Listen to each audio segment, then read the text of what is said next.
Oh, I can't say hit it because then this is the lead into the podcast. That's not good. Loose lips sink ships. Hey. Episode title, right as we start. We Were Gamers episode 178 or 9. Oh no. 177? 170. I think we were at 170. No, we're not at 180 yet. If you haven't listened to any episodes of the show, this is a regular occurrence 179. on this podcast. 179. All right. Already in a leaky canoe. Mm-hmm. Mm-hmm. Speaking of leaky canoes, hi. We talk about video games a lot on this podcast. Let's talk about some video games today. Across the board. Lots of them. And just not ones that we're playing, really. You know what I mean? Yeah, okay. Let's do it. Okay. Do we start with the leaky ship? Do we plug the holes? Can they be plugged? I don't think so. A stream of photographs has been sent to my phone this past week. I assume the same roughly for you guys. BlizzCon. Close, yeah. BlizzCon will be starting the day, well, kind of soft starting the day after this releases. Because Thursday's kind of a day. You can shop, you can do the you can do half the shopping. That's a weird concept, right? It is weird. Yeah. Michael, so how does that work? Michael, on my phone right now, I can shop BlizzCon. And because I have a badge, they'll let me buy stuff from the store at BlizzCon to pick up at BlizzCon. I just walk down there tomorrow when I'm getting my badge on the soft opening day, and I hand them my barcode, and they hand me a bunch of things I've paid for on my phone. Okay. It takes about 10 to 15 minutes compared to the normal 2.5 hour line. Yeah, that sounds like an improvement. You generally get there, you scan whatever the thing is, your phone, a barcode, whatever, or maybe it'll be the wristband this year. They're doing wristbands this year, Andrew. No more badges? Oh, I think you get a printed badge, but the badge doesn't have RFID. The wristband does. So you get a wristband and a badge. Yes, it has I believe RF you get in it, so you can't shower. Apparently it is like cloth.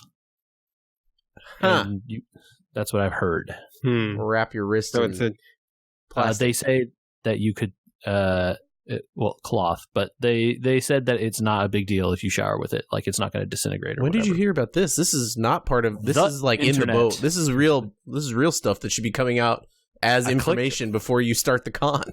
I clicked on stuff on the internet, and it says you will be given a wristband. And then I looked on their support page, people asking questions about it, and the person said that they think it's going to be cloth. Can I put my driver license in my wristband so that they can see like an RFID without pulling out my ID to buy beer? Probably not. That would be cool. That would be extremely cool. What a future we could live in, you guys.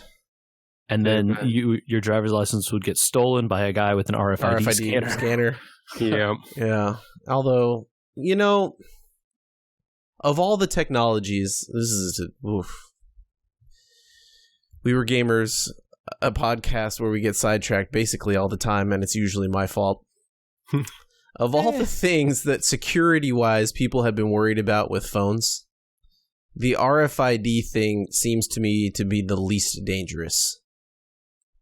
Like the face lock and the finger lock being so insecure, right? Like, you can undo the finger lock if you know how to breathe on the phone and lift the print and then put the print back on the phone. You could pick up a picture of somebody and unlock the phone with the facial recognition. You can knock someone out and use their knocked out face to unlock their phone in some cases. I can finally recreate that scene I've seen in every action movie. Exactly. They just hold their face up to the phone. All that stuff, yeah, those things are bad. Everyone was worried about the RFIDs and people like, oh, they're going to walk next to you and they'll steal your credit card information from your phone. Nah. The way the systems work, they can't really do it, They can't steal it from your phone, but if you have the RFID-enabled cards or the RFID-enabled passports or whatever, if they bump into you in line, that is close enough to steal that info. Yes, but they'd have to be bumping into you exactly where they know the thing is that has the RFID. the giant wallet sticking out of your back pocket. Okay, but I don't put my wallet in my back pocket, so if you're bumping me in my front pocket, we got another problem. Hey, he's really busy, man. He's running really late. He just bumps into you and runs past. What's that giant RFID thing you bumped into me? Yeah. And that laptop you're staring at.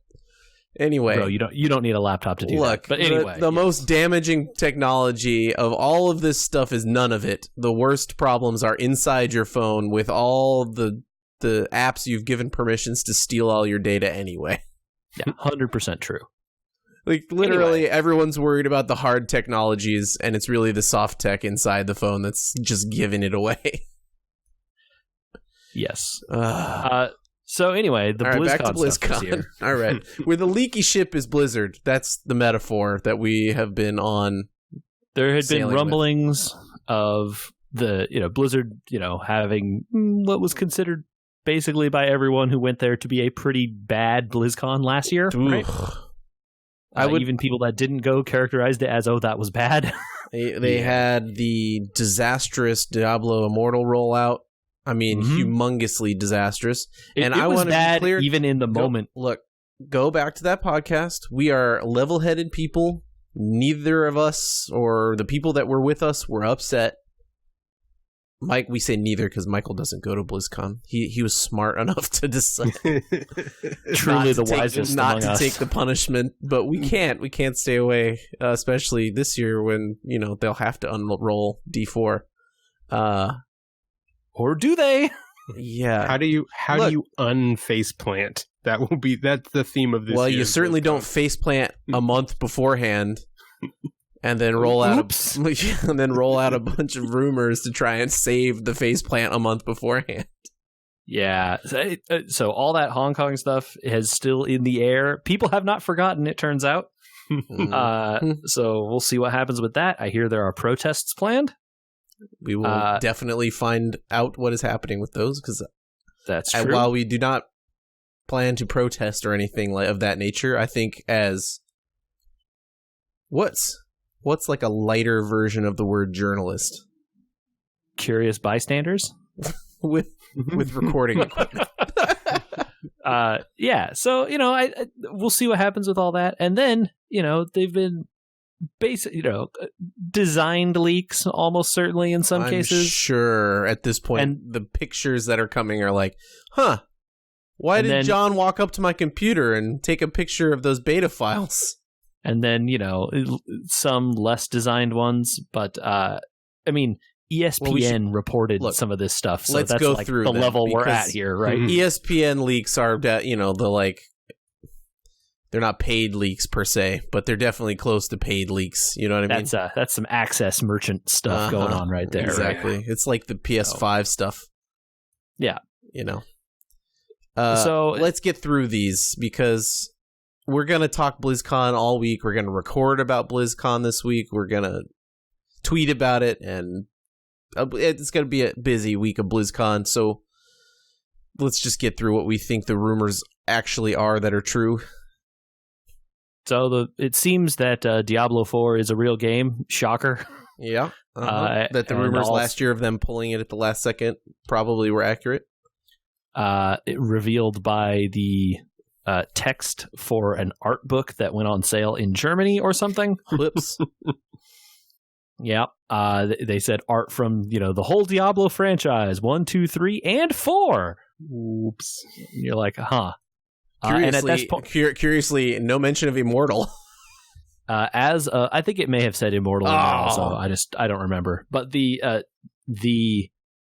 at this point, even the Play Diablo Blizzard controlled thing has used hashtag Diablo 4. So look, no one should be surprised at that. Mm-hmm. The new stuff is the ESPN report was there is an Overwatch 2 coming, which what even is Overwatch 2? That is a good question. Let's chat about what that is for a minute. It has to be solidly PvE, right? So what the ESPN article alleges is that it's, the Overwatch 2, it is a clean break from Overwatch 1, so all your skins and all this stuff will not transfer over. but it will have new modes to play. So a different kind of, not just the attack, defend, push the payload stuff, some kind of brand new mode. And it will have PvE things. Not clear what that is, but they like PvE type encounters. And Current it doesn't sound... Overwatch has PvE type stuff, but this sounds deeper, like traits and leveling and things right. of that nature. They're talking about like hero levels. They're talking about, almost like talent tree type stuff. And how that is tied into the multiplayer is not clear, but obviously the multiplayer will return because that is still fantastically popular. But if they do maybe like horde mode stuff or a campaign, right? Those would be the kind of things you would have in an Overwatch 2. I would guess that, and Michael, feel free to chime in here based on an outside view, but their rate of lore has radically declined since the launch of that game. And part of me thinks, I wonder, has that team been busy basically taking all the stuff they had already done and all the stuff they had planned to do and worked it into a longer campaign style? So that was going to be my question is, do you think that they have started hoarding ideas in order to flesh out a full game? So they definitely roll out like lore tidbits with each new character, but the like overall story of the Overwatch and its team or whatever it is has kind of stalled pretty badly, right? Essentially non-existent at this point. Right. So I think that's Michael, to answer your question, I hope so. Okay. And I will respond by saying that if they actually made a campaign mode, I might actually start playing, at least give it a try. Right? I mean, yeah, there's a lot to like about the dynamic play style of that game, and turning it into first-person shooter HOTS wouldn't be the worst thing in the world. And even if they don't do like the full HOTS thing, and they do, just a straight up like PvE horde mode, those horde modes on like Call of Duty games and Gears of War and stuff are fantastically popular. Mm-hmm. Mm-hmm. And from I haven't played any of them in any recent years, but they were pretty fun at the time. And Overwatch has characters that are more fun than those characters. So it seems like you could get somewhere. Now, all the people that spent tons and tons of dollars on skins, despite, I love supporting companies, but it's against the advice of this podcast to invest a lot in digital items. And maybe this is this lesson why. At least if you're going to do it, understand that, hey, they can just at any time they decide to make an Overwatch 2, you might not get your skins back. And by might, I mean, it seems likely whatever's happening here is not port over.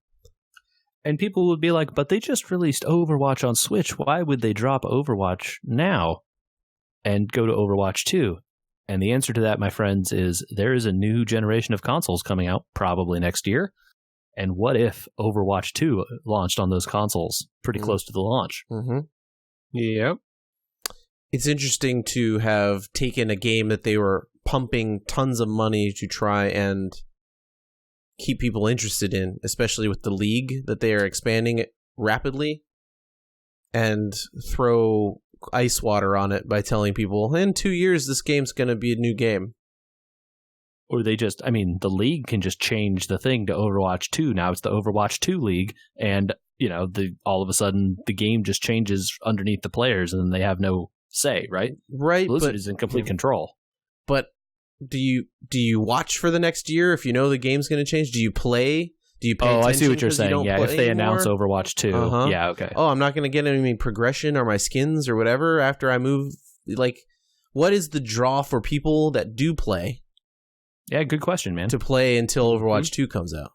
Let's see what they announce. I bet the draw will be a question mark. Yep. And all right. I bet they don't say anything. But we'll see. Who knows? If they're smart, they would find a way to offer something special to bridge the gap that you could carry over. Here is a player skin and a spray. Yeah. Right. If you play and unlock this in Overwatch, we will add it to your Overwatch 2 account. I've spent $20 on that game, and it was to buy the charity skin for breast cancer awareness that they did, the Mercy one. So I don't feel like, I mean, that's a donation. Well, plus you also purchased the game. Sure, that doesn't count. You spent $20 extra then. Sure. It doesn't count. But I have spent the time to watch and to have things on to get League coins. And it kind of feels like a little bit of wasted time, you know, like, and so me being not invested at all in my skins is kind of bummed out that I can't keep some of the skins that I like. So people are going to be mad if they don't have some sort of stopgap. Or does Overwatch stay Overwatch and Overwatch 2 is not the competitive online game? Yeah, I mean, what if Overwatch 2 is only the PvE stuff and Overwatch 1 is the same game that it has been? Yeah. That's also a choice. One would hope. All right, we got to move on. There's no reason to talk about it more until we know more. Hey, they're probably going to announce a WoW expansion because they all it's been a long time and it's probably time for that, right? Yeah. We won't hear any numbers, but will it be clear to us based on what they announce and the crowd's reaction whether or not their main game is dead and people are only there for classic announcements? I think if they announce something cool, you'll get people that are excited about it. There's still people that play WoW or would be willing to play WoW if WoW didn't suck. I am morbidly curious and also very interested to know what their progression path is for that classic game. I mean, I guess at the end of the day, who cares what they announce? Those people are paying for classic. They're still paying. Yep. It's all the same sub, so whatever, you know? Yep. Yeah, I'm also very curious to hear if they announce like what the progression is for classic. I wonder if they announce anything at all. For classic? Yeah, I think it's extremely popular. They have to announce at least updates. Oh, I believe it's popular. At least updates to what they had planned last year. Yeah, I was going to say, aren't they still working through the roadmap that they revealed last year? Oh, yeah. Oh, yeah. They're nowhere near done with that stuff. Yeah, they haven't even gotten to Loot 2.0. Yeah, I imagine they'll just get to like, oh, look, here's the next raid, and look, we really did it like we said we would. Right. But, who knows? Maybe they've changed the roadmap. I bet one of the panels will go into that stuff. Absolutely. WoW, Hearthstone. Oh, yeah, Hearthstone. Hey, that's a game that's popular and in the news. You heard it here first, all right? We have some sourcing, legitimate sourcing. I cannot actually reveal. Like any good journalist. Adjacent. There's going to be, quote unquote, a large Hearthstone announcement. They put out a teaser on the official Hearthstone account today. That's a video, sort of saying, hey, the conclusion to whatever the kind of intertwined story that's been going on in the last few expansions in that game. There's the League of Evil, and then the League of Explorers is back to fight the League of Evil, and now it's kind of building to some kind of conclusion here. And the stinger at the end of that trailer is the card playing lady says, like, the outcome will be decided by you, whatever that means. So yeah, Hearthstone is if they want to keep interest in that game long term, they need to do something. I think the game is not as interesting as it used to be. Gotten stale. So what would I can't get too close to this, so I have to hear what your thoughts are. I've been still playing the single player stuff. I enjoy that. I've enjoyed their stuff that they've put out for the last two ones of those. But I think it's time to redo like a lot of aspects of that game. Like a big overhaul is in order. They have tried very recently rotating in some of the old cards from Wild and from the Hall of Fame. Got to spice it up. Back into Standard, which about this. Was somewhat controversial, but I think people generally feel like it improved the way the game played. The game isn't dynamic. I tried playing again a couple weeks ago. I got in 2 games. This is why I ended up playing Slay the Spire a bunch this past weekend, which I wish I owned on Switch. That game is so good. I kind of wish I had it on Switch. There's so much secret stuff in that game also. I don't know how far you are. Oh, really? I haven't even unlocked all the cards for the first class yet. All right, that's step 1. keep going. Yeah. Unlock all the cards for all the classes, right? And then there's more stuff. There's more stuff. Okay. So I need to start playing my free copy is what I'm hearing. That's why I want it on. It's hard on my computer to do. I have not even done all of it. I've been playing that game off and on for like years at this point. Yeah. But it is very run based, right? So it's hard to get like you have to be able to do well in that game in order to get some of the things. Some of the times you can see things are not going well and you can just kind of delete, Yeah, look, if you know your run is over, you can always just kill yourself. Yeah. Surrender the run and be like, never mind. Because there are times when when that game gets going, when you really build the engine of your deck, whether that means you thin it down to like your deck is 5 cards, or whether that means you build like some really ridiculous combo where everything you play draws a card and then deals 3 damage, and then you draw a card and it deals 3 damage for that, and all kinds of like that kind of stuff. I think you can get some really broken stuff in that game, and it's fun. I think I take too many cards. Not taking cards is actually a very good thing to do in a lot of cases. Yeah. I do try to thin the deck down, but I think I take too many. Anyway. Especially once you get to like the second and third floors. Like if you have a good engine in your deck, like you can just not take the cards. It's fine. Yeah. I kind of always take cards that draw and replace themselves. And beyond that, I think I'm going to start taking less.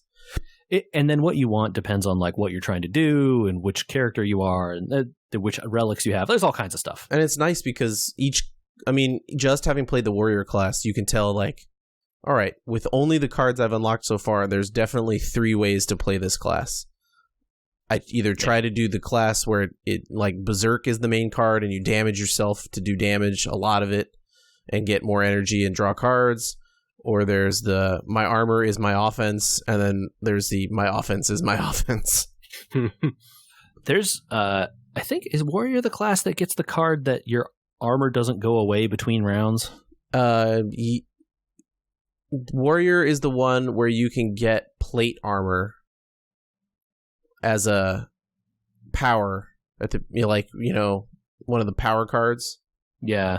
And then like plate armor adds armor to you at the end of every turn, and then if you don't take damage above your armor, then you don't lose the plate armor. Yeah, so it persists between rounds, right? Right. Yeah, that power is insanely broken. It seems like it, but I haven't unlocked all the good cards for it.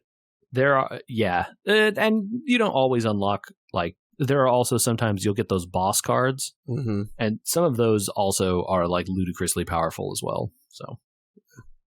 That's a good game. Just random, so it's a good game. People should play that game. And it's dynamic, which I tried playing that game of Hearthstone, and it was like, this is worse than when I played, and it was just, okay, I'm laddering, so I'm playing Hunter that has the same Leper Gnome into Direwolf, into, And I have been playing a bunch of Magic the Gathering Arena still, and that game recently just banned a card from Standard because it was warping the meta too much. Remember when card games used to ban cards, Andrew? Yeah, or like Wizards show up at a tournament and somebody be like, you know what, that card's been errated. And you're like, wait, what? Yeah, so I guess they don't errata cards in Magic very frequently, but they do ban, at least in Standard. I guess it's still legal in if you want to play the like Eternal formats or whatever. But they banned a card just outright. They banned a land because it had a really stupid. It's always land. They built it. Okay, all right, let's go. Here we go. It's always land that gets banned. Like it's a colorless land that you can go pay $25-$30 for because they're super hard to find and they're not banned are lands. True, because land is very important in that game, right? But it's a colorless land. It has an ability that if you have 7 other lands in play with different names, every time another land comes into play, create a 2/2 zombie. Black 2/2 zombie. And I'm sure because there are plenty of cards that do this, you just find the cards that grab you lands out of your deck, and then you have 7 by turn 7, and you're done. Oh, you have 7 way before turn 7. How do you do that? You can only usually play 1 per turn. There's a whole bunch of effects that, like, when you play this creature, play a tapped land. Oh, got it. Okay. When you play this card, draw a card, and you can play a land from your hand. It comes into play tapped. And all this other shenanigans. And you overload your deck on land. And because the requirement is the lands have to have different names, basically the deck list takes 3 pages because each one is one of every single one of these lands with different names that basically do the same thing. Not okay. Considering their deck management is not that great. They banned that card, and everyone rejoiced. And now, the new card, the meta is now even more warped from the latest tournament than that one was. That one was like 40% of the field, and they're like, oh, this card doing this thing that's too much. The last tournament they just hosted, 70% of the field brought this one specific Planeswalker because he can turn any of your cards, including your lands, into 3/3 Elks with no abilities. But lands that become things is fine. Those are good. He can turn his own lands, his own artifacts, into Elks. But he can also turn, hey, your card that does something, what if it was just a plain elk that did nothing instead? Oh, no. Yeah. It's really bad. Oh, no. That's really powerful. That's 3 mana card. Seems good. What? It's a 3 mana Planeswalker. And the ability to turn something into an elk isn't even a minus ability. It's a plus ability. No. Yes. Okay, Michael, explaining this for a second. Yeah, you just hit me with a whole lot of terminology there. All right, so 3 mana is cheap, right? If you're playing a deck that doesn't even try to get you land, you've got 3 land by turn 3. In theory. Yeah, unless you drew like completely horribly off the start, but yeah. You'll have so 3. by turn 3, this card is on the table. Or turn 3 or 4, right? The card's on the table. It's 1 colorless, 1 blue, and 1 green, but it's pretty easy to get that. Okay. Planeswalkers have 3 abilities on the card. They're not like a normal card. You don't tap them. Like in Magic, you like, hey, tap this to do this. Yeah. Tap this to attack. Planeswalkers sit there, and they, instead of tapping, you can do one of 3 abilities. The Planeswalker comes into play with tokens on it. Okay. If you want to spend tokens of a certain number, it says the number on the card, you get the most powerful ability on the card. Usually, yeah. Usually. Makes sense. In theory, on card design, spend 5 tokens, get the most powerful ability. You would get a -5 ability on your Planeswalker would be a relatively powerful ability, such as on this particular card, you give them one of your tokens in play, and you get one of their cards in play with some kind of restriction. The other way to lose tokens off your card is if your enemy attacks your Planeswalker and you don't block it. And then it doesn't die immediately unless it has no tokens. It loses health the same way you would, right? If they attack it and it has a 2 power creature, they hit it, it loses 2 tokens. Right. Okay. So 0 tokens on the card, usually 0. Sometimes there is no 0, but usually 0. Gets you a medium range ability, like make a 2/2 flying or something, Sure. Or something of that nature. In this case, this Planeswalker has 2 plus abilities. See, so like I said, anyway, there's always 3 abilities. Sometimes it changes what they are. Usually it's something like -0 plus. Plus is usually one of those ones where it's like, well, the trade-off for this ability, which isn't that good, is that you get tokens. Or you get a card, it's like, get a card, get 1 token. That's not amazing ability, but hey, cards are good. Tokens are probably good. Yeah. And you're building towards the big minus thing that you want, right? Having a card basically being Dispel on the board all the time is really good for gaining tokens, and then adding stupid. One of his plus abilities creates an artifact that's called a food. Food is a whole thing in the most recent Magic set. But basically, they're little artifacts that you can sacrifice this food to gain life, or sacrifice this artifact to do some kind of effect. Okay, he can make food as one of his plus abilities. So you get these little artifacts that do nothing but maybe gain you life if you spend a little mana. Whoopity-doo. That is a generally acceptable plus ability, right? Like this would be like get a little thing, you can do some stuff with it, yay. Yeah. His other plus ability, though, you can turn that food that you created last turn into a 3/3 stag. No, for no detriment, and you gain a token. Oh no! Or you could turn your opponent's 10/10 monster into a 3/3 elk, or your opponent's Planeswalker into a 3/3 elk, and then who cares how many tokens it had? It's really overpowered. This makes me want to play Magic This is the type of stuff that I like playing Magic to do. And so the thing that is, anyway, the reason I bring this stuff up is this guy has all of this, all these crazy abilities, and he's really powerful. The real reason you bring this up is because there's nothing like this in Hearthstone, where like we used to have Dr. Boom and the game was fun, and now it's like. So the thing is that this guy has all these abilities, right? And he can do all this stuff and interact, Well, Magic, then, there are a bunch of cards that are like, if condition, just destroy a planeswalker. Yeah. And so it's like, there's a 2-mana one that takes a planeswalker and returns it to their hand. That's not very good, because then they just play it again next turn, right? Like, but they lose the tokens on it. It resets to whatever the starting amount is, right? But if they play it, they create a little food, and then next turn you just return it to their hand. Well, they still got the food. And he's going to play it again next turn and create another food. It didn't really do anything there. But if they do the minus ability, your guy probably has very few tokens left. Then you return it back to their hand. All right, well, now they just play it again and they gained tokens. So it's not like a very powerful effect, but sometimes getting that guy off the board is more important so that he can't screw with your stuff. Right.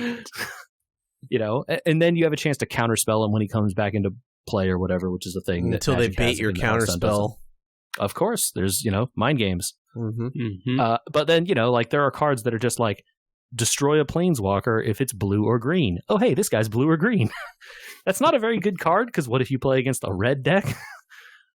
But this guy is so popular, you could just put that in your main deck. Not even worry about a sideboard, which this game also has. Just put that card in the main deck, because so many of the decks you're going to play have this guy in it that you might as well. Like, that's a seriously warping card. Yeah. But you have these options, which I feel, for reactivity and to do stuff, which in Hearthstone you don't have available. So I'm not saying they're going to add like instants or whatever in Hearthstone, but it would be nice if they overhauled the game, at least in some ways, to have more interesting effects than they currently do. I think you have a very popular opinion, right? Like, that's the very popular opinion is this game needs a big boost, right? Yeah, I think if they change their standard format to be more interesting, that would be a way to do it, right? Like, be more conscious about rotating out cards from the original set that are still around. It's like, hey, Mage still has Frostbolt, man. Like, yeah, what if not every Mage deck had that card? So, all right. Hearthstone, WoW, Overwatch, Diablo, Warcraft 3 Reforged. Is it even going to rate? Like, I don't know. Like, they have all these other things. Are they going to spend any I think time it's in the arcade. Game? I doubt that they'll even mention it. It's supposed to come out in December, so. Yeah, I bet they just say, like, hey, this game's coming out in December. Yeah. You get a 1-minute trailer and be like, boom, release date. Mm-hmm. So that only covers 1, 2, 3, 4 of the 6 mystery slots. Do we have any other leaks that cover any of the rest of it? Were there 6? Yeah, there are 6 mystery slots. Ooh, okay. Yeah, I don't know then. All right. So we still got a little bit to figure out before the thing. Yeah. All right. BlizzCon, that'll be the day after this podcast goes up. But we have other stuff in the gaming world, I think, that I want to ask you guys about. Did any one of you two, either would be the right word, download Mario racing kart thing, phone? Let's use our words and describe the mobile Mario Kart game. That one. No, I looked at it. In the store as I paged on by. Mm-hmm. I read people's impressions of it and said this seems bad. Yeah, like paying a season pass for a mobile game. No, thank you. Yeah. I downloaded it and became one of the statistics of 123.9 million people downloaded this. And 123.8 million uninstalled it? Uninstalled it as soon as they heard Season Pass. The price on that Season Pass was crazy too, right? Ludicrous. It was like $11. $11 a month or for several months? Okay, how did it work? I mean, I know we don't do research, but I can't quote a number, right? Like, I want to say the thing I heard was that like the price was crazy when you compared it to like, what if I paid for a streaming service instead of this $5 Mario a month? Kart? $5 a month. Okay. $5. So like with 2 months worth of that, you could subscribe to Netflix. Like for one month of that and watching ads, you have CBS. Yeah. Those are crazy prices. Isn't that the same price as Apple's Game Pass? Oh, that's what they were comparing it to. Yes. It's like, compare this to the price of Apple Arcade for 1 month. Yeah, Apple Arcade. And you're like, there maybe there aren't a ton of games in Apple Arcade that you want to play, but there's a lot of games. You could play a whole lot of games for that price for a month instead of maybe playing Mario Kart for part of that month. Yeah. I would love to check out this Apple Arcade. I wish I had time. The true currency. The true currency. Speaking of streaming services, Apple Arcade being one of them for game. Well, they're not. Okay. That's a misnomer. They do not stream games. You download them through your subscription to your phone. Better than streaming. And more doable, it turns out, than streaming. Apparently, JJ, your favorite company on the planet, Google, can't make good on their Stadia promise. Favorite company? Not sure where that idea came from, but they basically said that, hey, Stadia is coming out at the end of this year sometime, November or something. Mm-hmm. But all the things they said aren't coming at launch, which I think they also had said before. But it's like, hey, remember this? The whole thing, their whole pitch was like the controller will connect to the Wi-Fi so that it will skip a step, right? Like you won't have the controller directly connects to the Wi-Fi so that it doesn't have to connect to the box and then to the internet. Yeah, it's actually not gonna do that. No, at launch. Maybe ever. Sorry, guys. I wouldn't hold my breath on expecting your expensive Stadia controller to do anything other than being a controller. And for a while. At launch, it is also only going to work with Chromecast Ultra. Boom. Not with web browsers or phones or any of the other things they promised it with. There we go.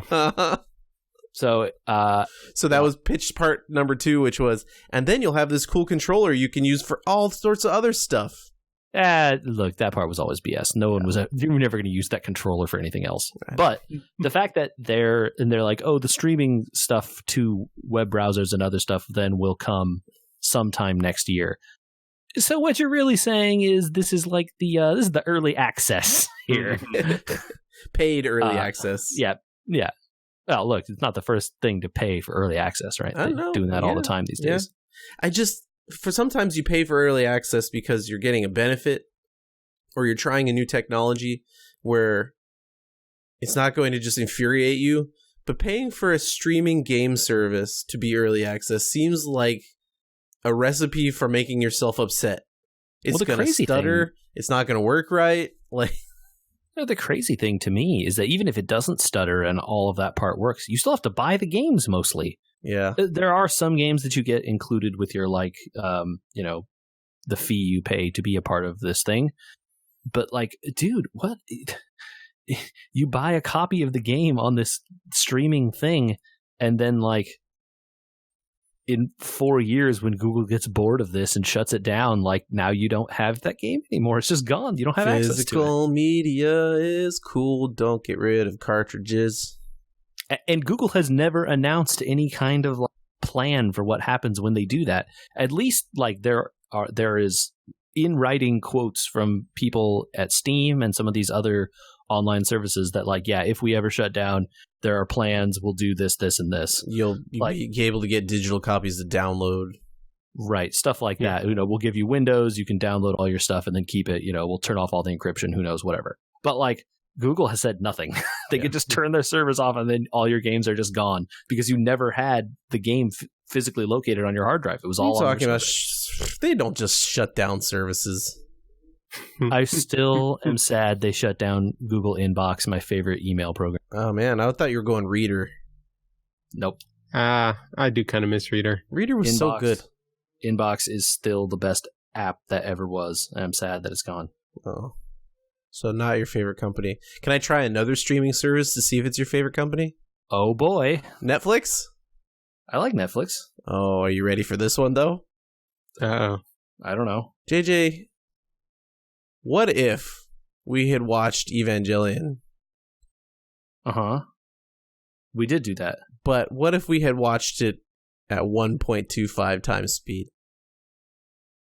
Well, why would we want to do that? You lose the cinematic camera pans. Okay. All right, fine. What if you really like that scene with Shinji Ikari standing on the train station for like 6 minutes? You beat me to it. And you just wanted to watch it for 12 minutes instead. Okay. Because you could watch it at half speed. Podcast controls coming now to Netflix. Okay, hold on.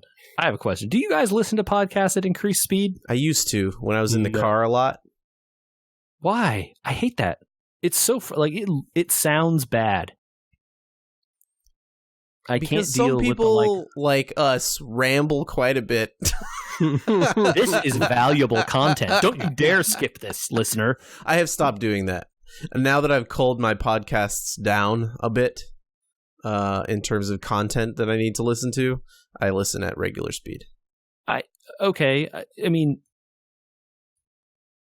I guess if you're really just trying to get through all of them so fast, listen at 1.5 or something. At one point I was listening to people's cadence. It ruins their voice. Like, it just sounds bad. But at a certain point, I don't know about you, Michael. You podcast quite a bit, so maybe you could weigh in on this. But at one point I was downing like info podcasts, news podcasts, politics podcasts, video game podcasts. And so I'd get to like the fantasy football one and be like, all right, I just need to just pound the information in there because in 2 days there's going to be another one of these. I don't need to sit there and enjoy it. And that's when I kind of like burnt out and then culled the podcast list down to, a few things that I still listen to regularly that I listen to at normal speed. Yeah, my list has always been kind of carefully curated just so that I can take the time to enjoy them. I guess this is definitely that stuff you're talking about, Andrew, is literally if I get to that point with the podcast, I'm like, I just have too many things to listen to and I just want to get this one done with. That's when I unsubscribe to the feed. Ouch. Yeah. It happens. I mean, there's only so much time for content. We got to watch a bunch of Star Trek shorts. I don't know. Yeah. How we do that and listen to podcasts. You can't. This is good advertising for being on a podcast, by the way. Oh, man. So anyway, back to the topic at hand. Why would you want to watch Netflix at 1.25 times speed? Because YouTube did it, I guess.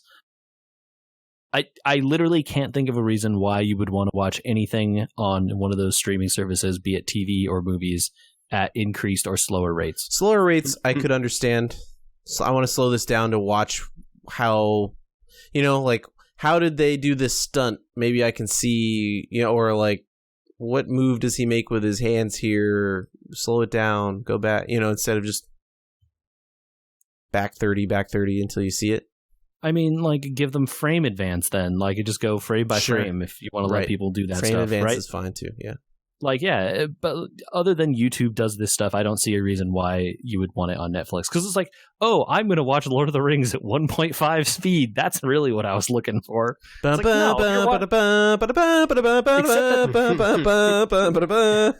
Except that now then pitch it up like an octave and a half because it's going faster. So it sounds I'll do bad. that in post. I'm not going to do that. Yeah. I'm not saying you have to do that, but I'm just saying that like that's because that's what happens when you play it faster, right? It sounds bad. Yeah. So I would actually kind of enjoy watching Samwise move at 1.5 times speed. The hobbits would go to Isengard really fast. The ints might move at a normal. The ints would be actually sounding and looking normal. Oh yeah, okay. What do you mean? Slow trees. They didn't screw up everything this week. That Dolemite movie is awesome. I watched it. I enjoyed it very much. It's not like groundbreaking cinema or anything like that. It's not. But I was very glad that it wasn't a typical biopic with way too much drama. They kept it funny, which I enjoyed. They kept it light. I guess it helped that it was about a comedian, I guess. But they didn't have... I mean, there were scenes of like, oh my god, he's out of money, what is he going to do kind of stuff. Right. But it was always positive in like the, he's kind of in trouble here. No, not really. He's all right. Don't worry about it. Also, apparently, for you Amazon Prime subscribers, the original movie, Dolemite, is available to watch.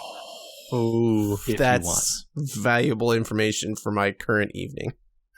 Don't know that it's worth doing necessarily, but based on that movie I watched, there are at least 4 scenes I want to see actually how they looked. Yeah.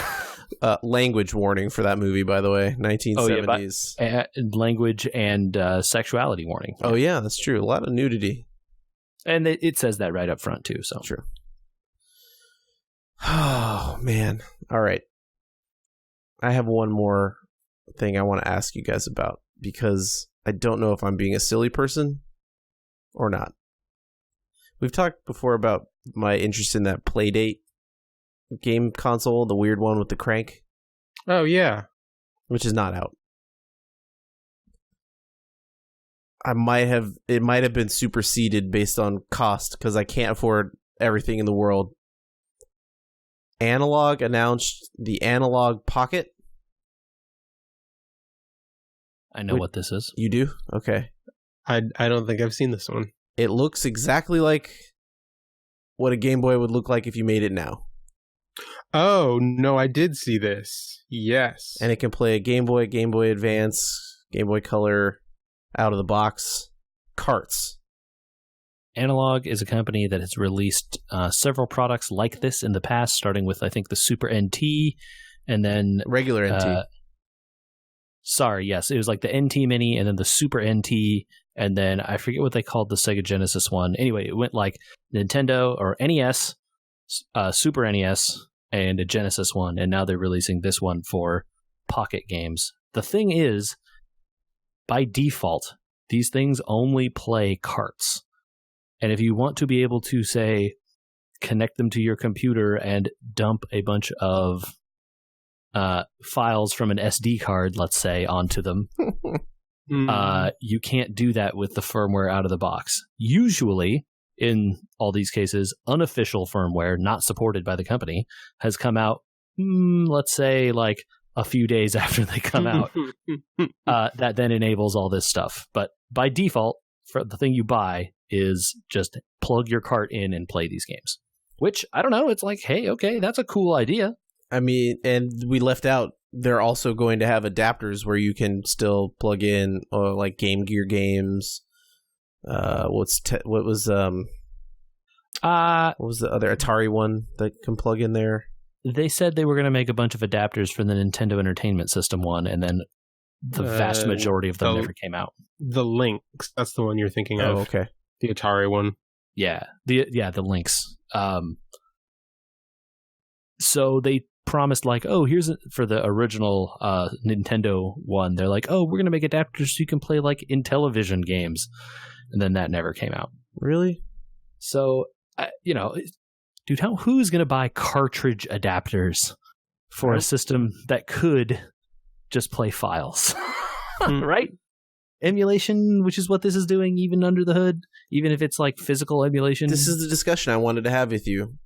Is there value, and I kind of think there is, in having the actual carts to slap in there? Ignoring the personal attachment I have to the physical nature of having the carts and the thing, because I am a collector and I have certain things that I do like to collect, and that is one of them. Like, I have a bunch of Game Boy carts in my desk. And you know what? One of my 2 Game Boys went, let's say, the way of a goldfish that's been from home from the fair too long. It went to a Best Buy upstate. Uh-huh. I'm starting to get worried that my carts then become, something I won't be able to use much longer if these older machines can't hack it. So, I mean, obviously there's value in having the cartridge, right? Like, there's never not going to be value in the physical thing. The problem you're going to encounter is that probably the batteries in a lot of those cartridges are going to die. Easy peasy. No problem. Yeah, I mean, swap it out, pop a new battery in, rip Done the it save. before. But, yeah, totally doable, though. But, yeah, of course there's value in that, right? And if you want to play the physical cartridge on a machine, this is what that is doing, right? Or for these Game Boy and GBA What were the other ones you said? Pocket? Pocket, and so it's like whatever the Atari one was, which Michael had the name for. The Lynx, and a Game Gear. Neo Geo Pocket, yeah. So I think it's a smart idea to do handheld stuff, right? Because those have been around for a while. There hasn't there hasn't been an emulator for those, or there are emulators for those things, but there haven't been like the SNES Minis of the world of those yet. But also, really, if you do, then you're not getting the benefit of what they used to be, which is walking around with them in your pocket. Sure, which this does, right? This does that. So certainly there's value in that, but at least personally, I don't think I would ever do that. And I certainly, if I did do that, I would want to have access to every game that I have on this modern device with a gigabyte of memory or whatever. Like, I could fit every Game Boy game in existence in that space. Mm-hmm. So personally, I wouldn't want to walk around carrying all my old Game Boy cartridges, but there is certainly nostalgia in that feeling, and the device supports that. So, like, cool. And it's certainly, there are people who want that. Otherwise, they wouldn't be making it this way, right? Absolutely, of course. And that's why they justify the price of it too, right? Yeah. And yeah, these things are not cheap, right? Yeah, I know. They list how much it's going to be? $200. Yeah, that's a pretty chunk of change. I mean, that's how much these things cost when they were new, right? Yeah. Or close. That's how much like a PSP was. And then there's supposed to be a dock. $200. Oh, right, Switch Lite. Yeah, exactly. So then the dock means you can put it up on your TV or something, I assume. Yep, but I think the dock is sold separate for this one. Yeah. Yes, it is. Well, and that kind of makes sense, because I'm not going to buy why would I buy the dock? Yeah, but it's really interesting. As a person who works in electronics, these things use FPGAs to emulate the hardware. That? I don't know what that. I read it on the thing, and I have no idea what that is. Yeah. I will try to keep it not technical if I can. Tell me if you need stuff explained. An FPGA is a giant chip. It doesn't have to be that big physically, but it's a chip. And essentially, all of the internals of the chip are configurable, or some amount of it is, right? So you can make it crunch numbers a different way. You can program the FPGA to be any other piece of hardware that would fit in the amount of gates or whatever that you have. Huh. So it's essentially a configurable piece of hardware that can emulate other hardware. Yeah, so it's a hardware emulator, not a software emulator. You're not running an i7 to try and pretend software is running on something else. Correct. And it is, because it is emulating hardware at a hardware level as opposed to a software level, right? It is, in theory, more accurate than and efficient. No? Okay. Not necessarily. I mean, it could be more efficient. You don't know. But it would, in theory, be more accurate, right? Because you configure the hardware in such a way that it looks like what the hardware inside this thing used to be.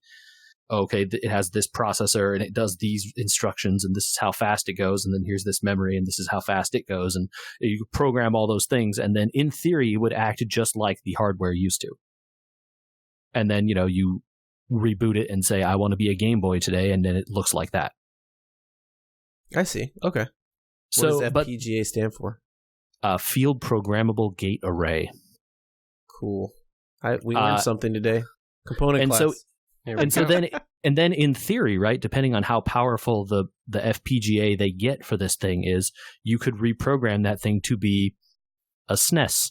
You could reprogram it to be a Genesis. You could reprogram it to be a PlayStation 1. Well, it only has 2 buttons on it. Yeah, but I'm just saying that the chip itself could be anything, depending on how big, how much you can fit in this for some reason. So the thing that they said about that is that one of them basically runs the menu, and then the other one is for the actual device. I see. So that in theory, you could change the devices available and not reboot the device.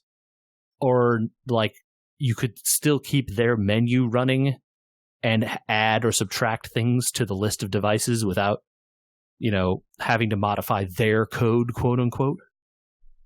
Cool. So who knows what that is going to be or how it works. But it's interesting.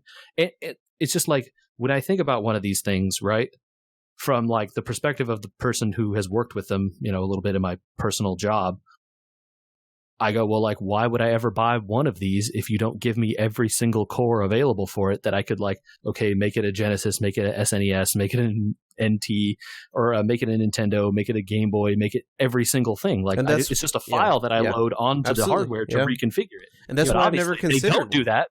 They don't do that because they want you to buy the next one that comes out that's now a Game Boy, right? Yeah. So, like, that's the part. Well, right? that's why I've never considered them before now, right? Everything I could want to play that's static, that's from a SNES or a Sega Genesis or whatever, is on my PC, and I'd have to sit in front of the TV anyway. So if I bought one of these emulator boxes, I'm still sitting in the front of the TV. But they made a beautiful pocket device, and that seems like the only niche where you're kind of like, huh, it's got hardware like the device that originated it. It's not trying to emulate stuff through a phone that then you're trying to do horrible touchscreen controls to, I will say, I think even their other ones looked very pretty. The design of those boxes for sure. The SNES and the Mega Drive, but in terms of the games were very nice. You make in hardware of this device is the pocket device. Sure, it has the screen and you can play it like it's a real Game Boy. Now, nobody knows what the battery is on it yet, so. Of course. Yep. Got to make a trade-off somewhere. Yeah. But, in theory, those devices don't use that much power in today's terms. But, I'm sure it'll have a battery, and hopefully the battery will be replaceable. Maybe it'll just be a couple AA's to really give you that experience. Only in the one that is the gray original Game Boy looking one. This one's black. Do they have multiple colors? I think I saw a gray one that looks like the original Game Boy gray. What? I only saw one that was like all black. Yeah, the all black one is pretty sleek looking, but dude, because that screen blends in. The one I saw was white with a black screen. Oh, maybe that was the other one that I'm thinking of. Oh, this white one does kind of emulate looking like the original Game Boy, though, doesn't it? They got to be avoidant of copyrights. Sure, yeah. Can't use exactly the same colors, even if people could just repaint it. Man, that screen is so good looking. It's real sharp in the pictures. And they said something about the screen, right? Like it's like 600 PPI or something. It is, the pixel density is exactly 10 times what it was on a Game Boy, which was the same as a Game Gear, I think, or something like that. And so the screen scales up as an exact multiple of the originals, which is good because it means that the picture will be sharper. No weirdness. Yes, you don't wind up with it won't be like stretched weird or something. Yeah. This to me has maybe supplanted my interest in the Playdate. Oh, there's 4 buttons on it. You could totally do an SNES and NES in there. It would have to have 4 buttons to do Advance, right?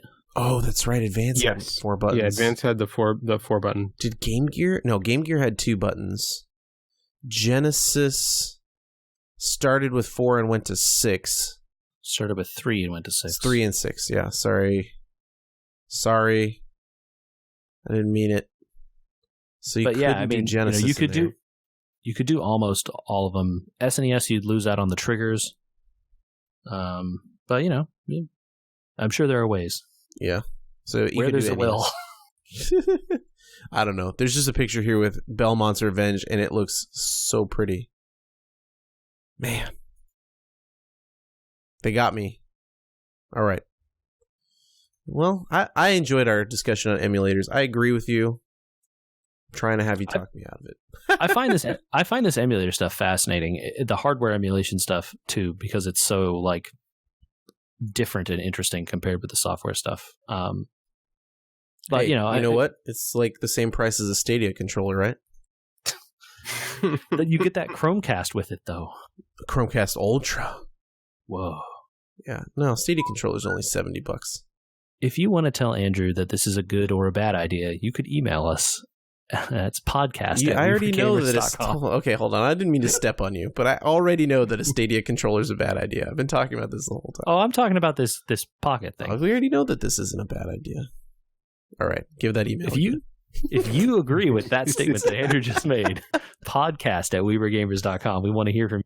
You could also get at us on social media. That's we're on Facebook at We Were Gamers, YouTube.com. Search for We Were Gamers and subscribe to us there. Listen to this very podcast, our sweet Star Trek sub pod. Also on there at Instagram, We Were Gamers, Twitter, We Were Gamers. I forget anything? Nope. No.